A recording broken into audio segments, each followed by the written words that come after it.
Nissinen, IFK han kan kontra lite David. David med skott!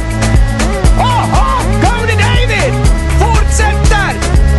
Aika pahassa paikassa pyörittelee palloa. David! Ja IFK johtaa! Sisältä. Kaikkea näin. Dahlström nostaa taustalle. Nyt on Davidilla paikka. Saako pallon sisään siitä?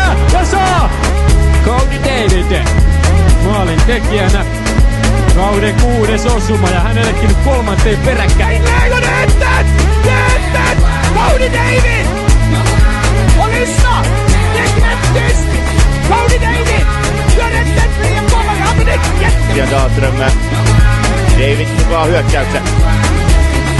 David vasemman jalan laukaus! Ja kun mies on kuuma, niin ensimmäinen laukaus tähän peliin. Där på bortre, det där är bra boll! Och sen dödar det! Men det är Cody David som gör målet! Cody Davidille paikka, David haastaa nostaa Cody David! I mitten finns Cody David, Reed slår in den, Cody David! Kujasalolle David ja pääseekö sieltä Gunnarsson on vierellä, mutta Cody David ja kauden 9. maali. Sillä IFK Maariahan siirtyy 1-0 johtoon. Antoni Huttunen jopa kasvatti pallossa ja sitten katsotaan mitä Cody Davidilla on sanottavaa. Tähän pistetään pallomaaliin heti toisen jakson alkuun. Paikkaa.